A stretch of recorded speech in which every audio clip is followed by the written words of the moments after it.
त्याबद्दल त्यांचं मी अभिनंदन करतो की त्या शेवटपर्यंत बसलेल्या आहेत. जसं आता लोंढे सर म्हणाले ते सुट्टी घेऊन आलेले आहे. मी तर मुंबईवरून आलेलो आहे. केवळ आजचा हा जो पुण्यश्लोक अहिल्याबाई होळकरांचा आणि अण्णाभाऊ साठेंचा कार्यक्रम आहे, आमचे मित्र कॉम्रेड बाबुळकर यांनी खास आग्रह करून मला इथे बोलवलं की आमच्या गावामध्ये येनवा गावात यावर्षी जयंतीचा कार्यक्रम करायचा आहे, त्यासाठी तुम्ही या. आणि मी त्यासाठीच आलेलो आहे. ठीक आहे, आयोजकांची काही वेळेस अडचण होत असते, काही गोष्टी घडतात, त्यात तपशिलात जात नाही. अधिक वेळ न घेता माझं थोडंसं काम आधीच्या वक्त्यांनी केलेलं आहे. मगाशी दिलीप ताडेंनी अण्णाभाऊंविषयी काही गोष्टी सांगितल्या, आता होळकरांविषयी आणि बाकीच्या संदर्भात लोंढे सरांनी सांगितले. त्यामुळे मी त्याच्यात अधिक तपशिलात न जाता माझी ओळख करून देताना मगाशी सांगितलं की मला आंबेडकर चळवळीचा एक वारसा लाभलेला आहे माझ्या आजोबांपासून, वडिलांपासून. आणि प्रत्यक्ष अण्णाभाऊ साठे यांना त्यांच्याशी बोलण्याचा, त्यांच्याशी भेटण्याचा मला एक लाभ झालेला आहे.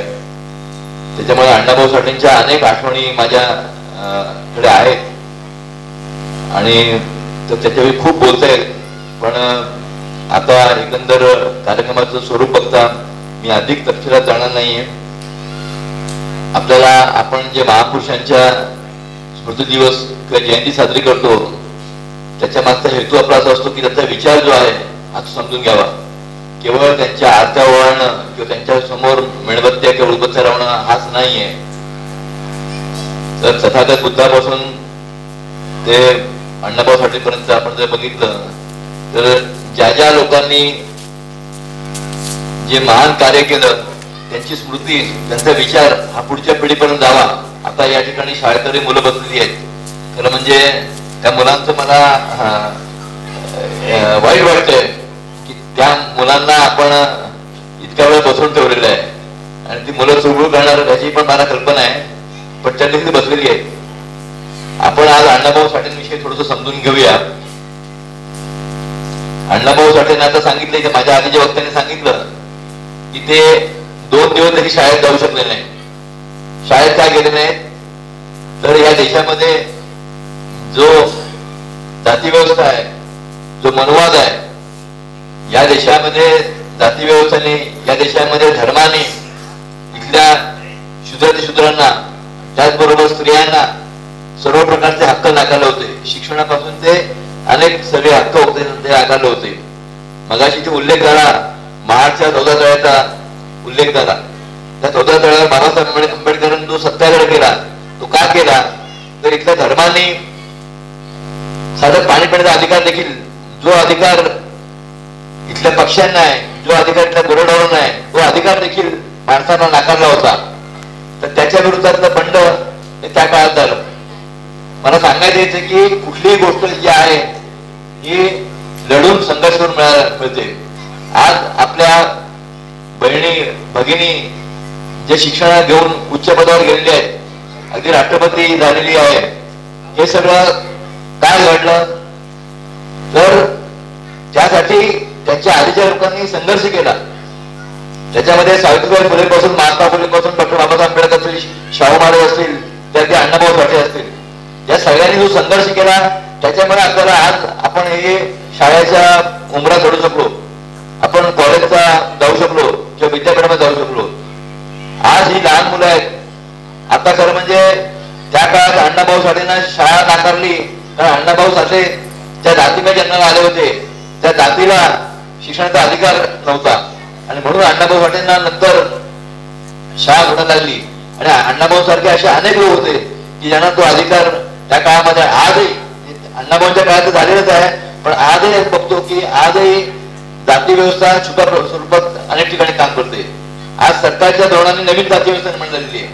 सरकारने जे आता नवीन धोरणं घेतले, मगाशी इथे ते शिक्षक आहेत त्यांना माहिती आहे. आता पटसंख्येचा नवा मुद्दा आणलेला आहे की पटसंख्या नसेल तर शाळा बंद करायच्या. म्हणजे थोडक्यामध्ये गरिबांची मुलं जी शिकतात शाळेत जातात त्यांचं कसं शिक्षण बंद करायचं, समूह शिक्षण नावाची नवी योजना आणलेली आहे की ज्याच्यातनं 10 गावातली मुलं एका ठिकाणी शिकतील. आता हे शक्य आहे काय? आपल्या देशामध्ये एकतर आपलं पोट भरण्याची व्यवस्था करण्यापासून आपल्याला सुरुवात करावी लागते. जगणं महाग होत चाललं दिवसेंदिवस. ज्या तऱ्हेच्या देशामध्ये आज राजकारण नाही, राजकारण मी शिरणार नाही, परंतु प्राथमिक गोष्टी देखील मिळणं आज मुश्किल झाले आहेत. अशा असताना शिक्षणासाठी गोष्ट तर ती शिक्षण देखील गोष्ट त्या काळात अण्णाभाऊला मिळाली नाही. परंतु अण्णाभाऊमध्ये जो एक जिद्द होती ते बालपणीच त्यांना मुंबई राहावं लागलं. त्यांच्या कुटुंबाला रोजगारासाठी कामासाठी मुंबईत यायला लागलं आणि मुंबईत आल्यानंतर ते ज्यांच्या सहवासात त्यांना लागला, जो काही त्यांना मुंबईत ते कुठेतरी अनेक प्रकारची कष्टाची त्याने कामं केली, हमाली केली, बोधे वाहून त्यांची कामं केली, आई वडिलांनी पण खूप मोलमजुरी केली. पण त्यानंतर त्यांचा जो संबंध आला, हा संबंध हा मुंबईतला लेबर कॅम्प नावाचा जो एरिया होता, एक कामगार वस्ती होती ज्या ठिकाणी सगळे बांधकाम कामगार राहायचे, गिरणी कामगार लोक राहायचे, रेल्वेमध्ये काम करणारे लोक राहायचे. अशा ठिकाणी त्यांचा संबंध. आता तुम्ही मगाशी ऐकलं कम्युनिस्ट पक्षाविषयी, अनेक लोक बोले कम्युनिस्ट अण्णाभाऊ कम्युनिस्ट होते किंवा दिलीप ताडेंनी सांगितलं की त्यांचा कसा प्रवास झाला कम्युनिस्ट पक्षाकडे. तर त्याचाच अण्णाभाऊंचा प्रवास असाच झालेला आहे. अण्णाभाऊ साठे हे साहित्यिक होते, हे शाहीर होते, कलाकार होते, पण त्याच्याही पेक्षा अधिक अण्णाभाऊ हे प्रथम कम्युनिस्ट पक्षाच्या संपर्कात आले. कम्युनिस्ट पक्ष म्हणजे कोण? तर तो कामगारांसाठी, तो शेतकऱ्यांसाठी, जो शेतमजुरांसाठी, जो घाम गाळणारा माणूस आहे त्याच्यासाठी झगडतो, त्याला हक्क मिळून द्यावं, त्याचं राज्य आणावं असं स्वप्न बघतो. असा कम्युनिस्ट पक्षाच्या संपर्कात अण्णाभाऊ आले मुंबईत आल्यानंतर. आणि तिथे आल्यानंतर अण्णाभाऊंना ही खऱ्या अर्थाने त्याला म्हणतो अक्षर ओळख. अण्णाभाऊंनी त्या ठिकाणी मातीवर अक्षर गिरवून अक्षर ओळख झाली त्यांना. आणि त्यांनी ते दुकानाच्या पाट्या वाजायला लागले, सिनेमाचे पोस्टर वाजायला लागले आणि त्याच्यासोबतचे जे कार्यकर्ते होते ज्यांच्या सहवासातले तेही त्यांना शिकवायचे, त्यांना प्रबोधन करायचं. हे सगळ्या गोष्टी त्यांच्या काळात केल्या. आणि नंतर अण्णाभाऊंनी गाणी लिहायला सुरुवात केली. अण्णाभाऊंना लहानपणापासून धार्मिक वाचनाचा सवय होतीच, परंतु त्यांना प्रत्यक्ष त्यांनी जे लेखनाला सुरुवात केली ही त्या काळात त्यांनी केली. त्यांनी सुरुवातीच्या काळामध्ये ते ज्या वस्तीमध्ये राहायला होते त्या ठिकाणी मुंबईसारख्या वस्तीमध्ये तुम्हाला झोपडपट्टी तुम्ही ऐकलं असेल, काहींनी बघितली पण असेल.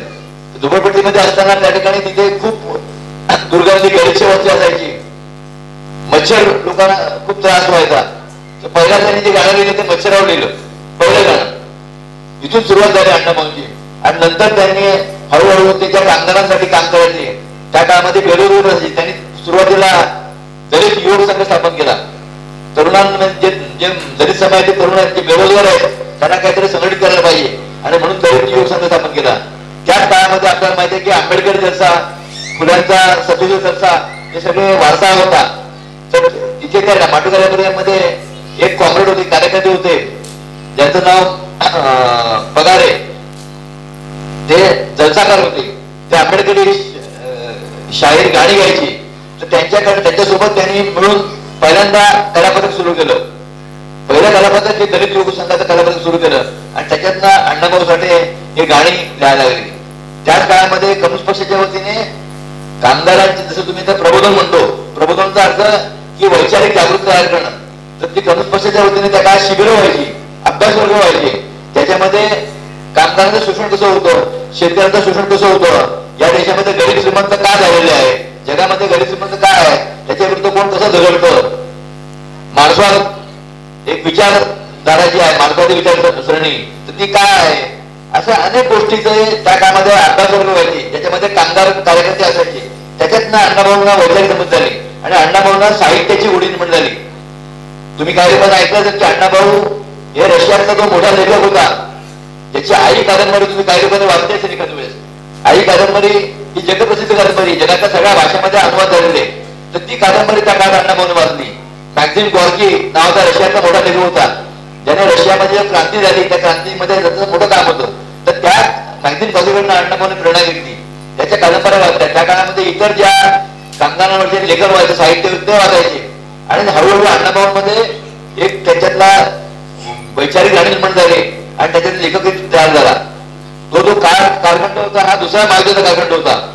जगामध्ये दुसरा महायुद्ध तुम्हाला माहिती आहे की हिटलरचं तुम्ही नाव ऐकलं असेल, किंवा सबंधचं दुसरं महायुद्ध सुरू झालं, तर त्या महायुद्धामध्ये जेव्हा हिटलरनी रशियावर हल्ला केला, जेव्हा सबंध फॅसिस्ट होता, तर त्याच्या विरोधात जी लढाई झाली, जो संघर्ष झाला, त्याला स्टॅलिनग्राडची लढाई म्हणतात.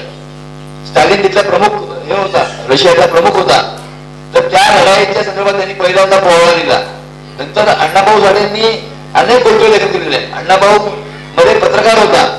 अण्णाभाऊने मुंबईच्या शहरामध्ये फिरून मुंबईमध्ये कामगार कसे राहतात, शोषित कष्टकरी जनता कशी राहते, त्यांच्या काय दुरावस्था आहे, त्यांना कशा तऱ्हेने त्रास होतो, त्यांच्या वस्तीमध्ये पाणी येत नाही, इतर गोष्टी आहेत, त्या सगळ्यांच्या विषयी त्यांनी लेखन केलं. आणि ते लेखन त्या काळामध्ये कम्युनिस्ट पक्षाचे जे मुखपत्र असायचे, पेपर्स असायचे, मशाल सारखा पेपर असेल किंवा लोकयुद्ध असेल किंवा नंतर युगांतर, तर या ठिकाणी अण्णाभाऊ लिहायला लागले. कारण त्या काळामध्ये तुम्हाला माहिती आहे की सगळे वर्तमानपत्र जी होती ही बऱ्याच श्रीमंतांची धनिकांची वर्तमानपत्र होती. ते त्या ठिकाणी कामगारांचं काही छापलं जायचं नाही. तर कामगारांचं छापणारं जे वर्तमानपत्र होतं ते कम्युनिस्ट पक्ष चालवायचं आणि त्याच्यामध्ये अण्णाभाऊ लिहायला लागले. आणि मग अण्णाभाऊच्या गाणी त्याच्यात प्रकाशित व्हायला लागली. अण्णाभाऊंची कथा त्यात प्रसिद्ध व्हायला लागल्या. तुम्ही काही लोकांना ऐकलं असेल की संयुक्त महाराष्ट्र चळवळ झाली.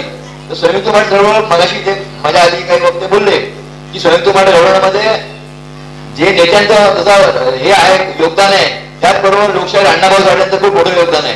अण्णाभाऊ साठे आणि त्यांच्यासोबत लोकशाहीर कॉम्रेड अमर शेख असतील, कॉम्रेड शाहीर दादा गव्हाणकर आहे. तर या तिघांनी मिळून त्या काळामध्ये 1944 साली, आता तुम्हाला माहिती मी शेतकऱ्यांच्या आंदोलनाविषयी ऐकता गेले 2-3 वर्ष आंदोलन चालू आहे. तसेच त्या काळामध्ये शेतकऱ्यांची संघटना उभी करावी, किसान सभा स्थापन करावी महाराष्ट्रामध्ये, म्हणून 1944 साली मुंबई जवळच्या टिटवाळा येथे किसान सभा स्थापनेचे पहिले अधिवेशन भरलं होतं, संमेलन भरलं होतं. तर त्या स्थापना संमेलनाची तयारीसाठी अण्णाभाऊ साठे, अमर शेख आणि गव्हाणकर यांनी लालबावटा कलापथक स्थापन केलं. आणि लालबावटा कलापथकाच्या वतीने त्यांनी मुंबईच्या आजूबाजूचे जिल्हे जे आहेत, मग ठाणे जिल्हा असेल, पुणे जिल्हा असेल, नाशिक जिल्हा असेल, नगर जिल्हा असेल, या जिल्ह्यामध्ये त्यांनी लोकजागृतीचे कार्यक्रम दिले, कामगारांवरची गाणी लिहिली, शेतकऱ्यांवरची गाणी लिहिली.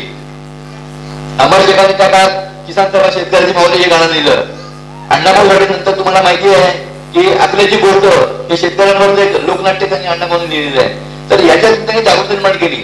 थोडक्यात अण्णाभाऊ साठे हे त्या काळामध्ये कम्युनिस्ट पक्षाचे कार्यकर्तेही झाले आणि त्याचबरोबर लालबावटा कलापथकाचे प्रमुखही झाले.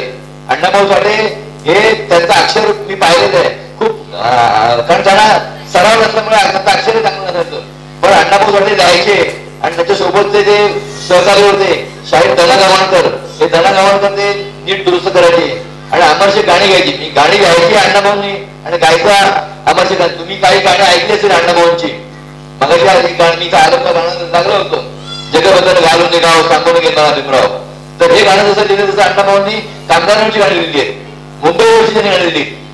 त्यांचं मुंबई उंचावरील मलबार इंद्रपुरी कुबेराची वस्ती इथे घर करती, हे मुंबईतल्या कामगार कसं जगतो त्याच्यावर त्यांनी गाणी लिहिले आहे.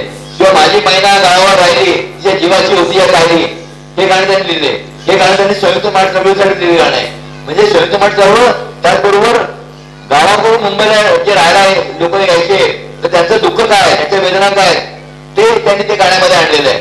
तर अण्णाभाऊंनी अशी गाणी लिहिली, असे पोवाडे लिहिले, जगबदल घालून निघाव किंवा एकजुटीचा नेता झाला कामगार तयार, बदलावा रे दुनिया सारी दुमदुमली लढतात. म्हणजे मुंबईतला जो गिरणी कामगार होता, हा गिरणी कामगार आपल्या हक्कासाठी संप करायचा. कामगारांची वेतन वाढ मिळाली पाहिजे, कामगारांना 8 तासाचा दिवस मिळाला पाहिजे, यासाठी जे काही लढाई संघर्ष व्हायचे त्याला बळ देण्यासाठी अण्णाभाऊंनी हे गाणं लिहिलं, एकजुटीचा नेता झाला कामगार तयार, बदलावा दुनियासाठी दुमदुमली लढतात. म्हणजे अण्णाभाऊंनी जी गाणी लिहिली, अण्णाभाऊंनी जे लेखन केलं, हे त्या चळवळीला मदत करणारं होईल असं त्यांनी लिहिले. आता हे जे अण्णाभाऊंचं गाणं आहे, जगबद्दल घालून निघाव सांगून गेले मला भीमराव, त्या गाण्यामधला ओळ मगाशी दिलीप यांनी सांगितलं की धर्मंताने अखंड पिळले, धर्मांताने असे ते चळले. म्हणजे अण्णाभाऊंनी सांगायचे की तुम्हाला धर्मंत जे आहेत, जे श्रीमंत लोक आहेत, जे टाटा बिर्ला आहेत, जे धनिक आहेत, ते तुम्हाला शोषण करतायत, कामगारांचं कष्टकऱ्यांचं शेतकऱ्यांचं शोषण करतायत. आणि धर्मंत अखंड पिळले, धर्मांताने असे चळले. धर्मांत कोण? तर हे जे मनोवादी आहे, हे जे RSS वाले आहे, हे जे आज धर्माच्या नावाने संबंध राजकारण करतायत, तर हे धर्मांत जे आहे काय यांच्यापासून सावध राहायला पाहिजे. आणि तुम्हाला हिंद दिन कोणी केलं मग असं सांगितलं दिलीपनी, तर तुम्हाला ज्यांनी हिंद दिन केलं त्या धर्मांतांपासून जे छळलेलं आहे त्याच्यापासून आपण सावध राहायला पाहिजे. परंतु आज आपल्याला असं दिसतंय की अण्णाभाऊने हा विचार त्या काळात सांगितला. हे गाणं जे आहे अण्णाभाऊंचं गाणं, हे काही लोकांना असं वाटतं की अण्णाभाऊने हे गाणं बाबासाहेब आंबेडकर बांधावर लिहिलेलं गाणं आहे, पण तसं नाहीये. हे गाणं अण्णाभाऊ साठेंनी 1946 साली डॉक्टर बाबासाहेब आंबेडकर 6 डिसेंबर 56 वारले आणि अण्णाभाऊ साठेंनी हे गाणं 1946 साली देशभक्त घोटाळा नावाचं एक लोकनाट्य त्यांचं, त्या लोकनाट्यामध्ये त्यांनी लिहिलेलं गाणं आहे. पण हा इतिहास अनेकांना माहित नाही. अण्णाभाऊंचा विषय खरं म्हणजे दुःखाची गोष्ट अशी आहे की आपल्या शालेय अभ्यासक्रमात देखील आपल्याला शिक्षण नाही मिळालं किंवा बाकीच्या ह्याच्यात देखील की अण्णाभाऊ साठेंची खरी ओळख ही लोकांना नीट करून दिलेली नाही. आता आपण अण्णाभाऊंना साहित्यरत्न म्हणतो, साहित्यरत्न होतच ते, त्यामध्ये वादच नाही. पण अण्णाभाऊ साठे हे कॉम्रेड होते, हे कम्युनिस्ट होते, हे कधीच सांगितलं नाही. कारण हे सांगितलं असतं तर त्यांना अण्णाभाऊंचा विचार सांगायला असता, आणि तो विचार सांगितला असता तर जे सत्ताधारी आहे, जे सत्तेवर बसले, मग आधी जे सत्ताधारी असतील काँग्रेसमध्ये किंवा आता जे भाजपचे असतील, तर हे सगळ्या सत्ताधाऱ्यांनी अण्णाभाऊंना या तऱ्हेनेच त्यांचा विचार मांडण्याचं काम केलेलं आहे. आणि म्हणून अण्णाभाऊंचा विचार हा पोहोचला नाही लोकांपर्यंत. आणि मग त्यांनी काय केलं तर अण्णाभाऊंच्या नावाने जातीय राजकारण करण्याचं काम जे आहे हे देखील करायचं काम केलेलं आहे.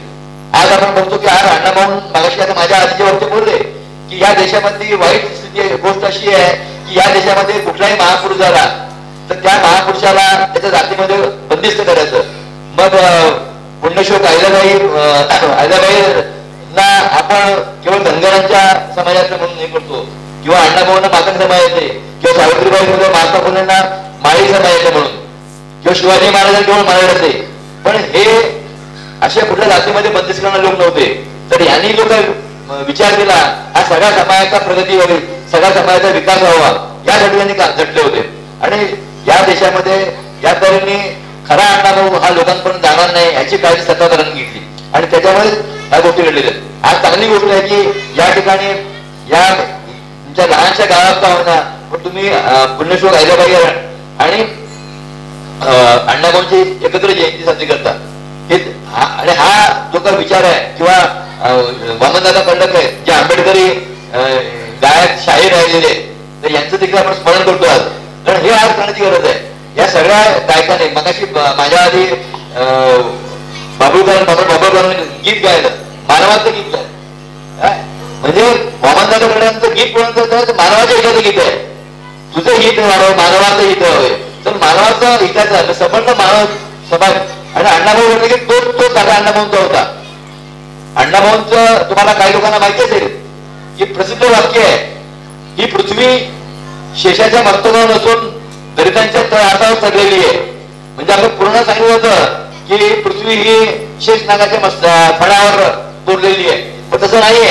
अण्णाभाऊ हे संबंधी आकर्षित करत होते. त्यांनी सांगितलं की जो घाम करतो, जो कष्ट करतो, तोच हे पृथ्वीचं जग चालवतो. जगाची निर्मिती, जगाचा संबंध प्रगती करण्यामध्ये कुणाचा वाटा आहे तो कष्ट करण्याचा वाटा आहे, जो घाम काढणार आहे. आणि म्हणून त्यांनी त्याचा गौरव केलेला आहे की पृथ्वी ही शेताच्या मस्तकावर असून दरिद्रांच्या तळहातावर. तळहात म्हणजे आपण जे काय राबतो, जो शेतामध्ये शेतकरी राबतो, कामगार राबतो कारखान्यामध्ये, तर त्याच्यात संपत्ती निर्माण होते आणि तो हा जगाला तारणार आहे. हा खरा इतिहास हा अण्णाभाऊ त्यांच्या ह्याच्यात सांगितलेला आहे. आणि हे अण्णाभाऊंनी हे करताना मगाशी म्हटलं की म्हणजे अण्णाभाऊने कुठल्या एका जातीचं, एका धर्माचं किंवा एका कुठल्या विभागाचं एका जगातला त्यांनी हे केलेले आहे की जगातला जो कष्टकरी आहे त्याचं शोषण थांबावं, त्याचं मुक्ती मिळावी, त्याला समाज सत्तावा त्याच्यासाठी यायला पाहिजे यासाठी त्यांनी प्रयत्न केले. त्यांचं लेखन बघितलं, लेखनावर खूप बोलता येईल. आता ही वेळ पण नाहीये. अण्णाभाऊंच्या कादंबऱ्या लिहिल्या, त्याची फकीरा कादंबरी जी आहे ही त्या काळामध्ये ब्रिटिश काळामध्ये कसं शोषण होत होतं आणि त्याच्या विरुद्ध कसा तो फकीरा लढला. अण्णाभाऊंची चित्र कादंबरी आहे. त्या चित्र कादंबरीमध्ये एक लढाऊ स्त्री कशी आहे, वैजंता कादंबरी आहे. तर त्यांनी त्यांच्या ज्या कादंबऱ्या आहेत, त्यांच्या अनेक कादंबऱ्या आहेत, त्या कादंबऱ्यामध्ये त्यांनी जे चित्रण केलेलं आहे, तर आता इथे अनेक बायका बनलेल्या आहेत, तर त्या स्त्रिया कशा लढाऊ असतात, त्या कशा आपला स्वाभिमान जपतात, हे त्यांनी चित्रण केलेलं आहे.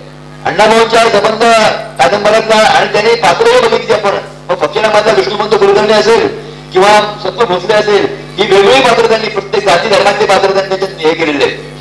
आता तुम्हाला एक मध्यंतरी माझ्याशी बोलताना मोठे लेखक आहेत महाराष्ट्रातले विश्वास पाटील. ते विश्वास पाटील आता पुस्तक आलेलं आहे दरबरीत असताना अण्णाभाऊ.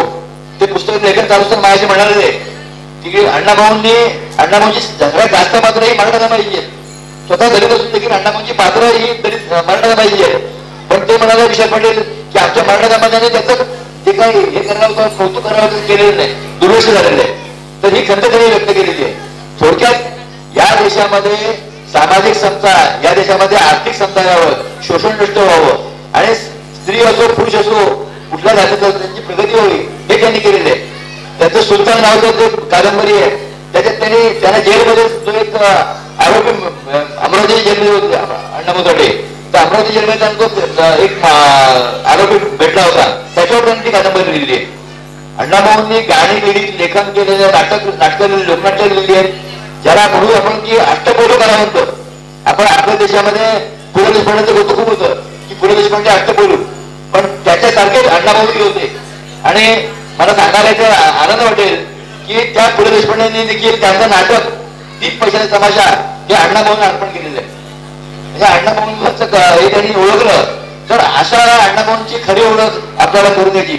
आज या ठिकाणी अण्णाभाऊंच्या संदर्भामध्ये मगाशी दिलीप यांनी सांगितलं की आज महाराष्ट्रामध्ये ज्या अण्णाभाऊ साठ्यांनी, अमर शेखांनी, लाल कोटा पथकांनी त्यांच्यामुळे संयुक्त महाराष्ट्र घडला, पण या महाराष्ट्रामध्ये अमरावतीसारख्या ठिकाणी अण्णाभाऊंचा पुतळा बघायला देखील त्याला उपोषण करायला लागतं, संघर्ष करायला लागतं. महाराष्ट्रामध्ये किंवा मुंबईसारख्या शहरामध्ये ज्या ठिकाणी अण्णाभाऊ झुंज दिली, तर त्या मुंबईसारख्या शहरात देखील आज अण्णाभाऊंचा एक पुतळा आहे आणि दुसरं कुठलंही स्मारक नाहीये.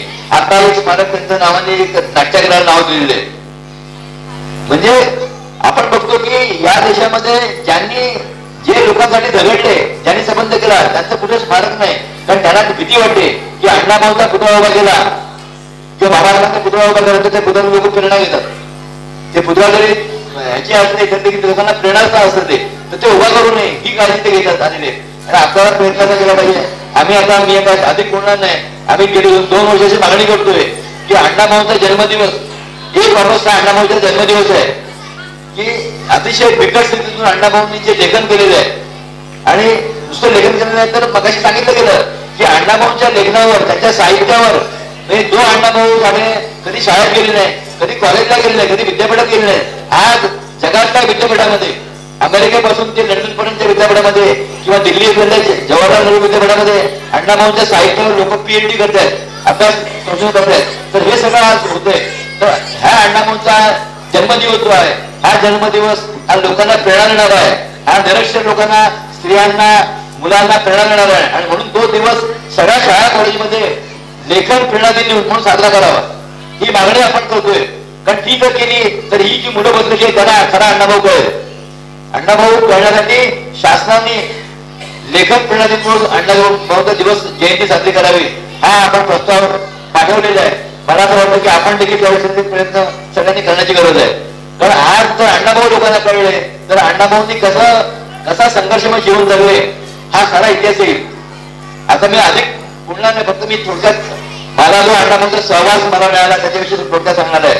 तर म्हणजे अण्णाभाऊंच्या भेटण्याची मला संधी, मी तुमच्या जगात वयाचं 11-12 वर्ष मला आमच्या अण्णाभाऊंनी आपलं जवळपास निम्म आयुष्य म्हणजे त्या लेखनातला काळ जो आहे हा घाटकोपर श्रीनगर त्यांनी हे केले राहायला होते.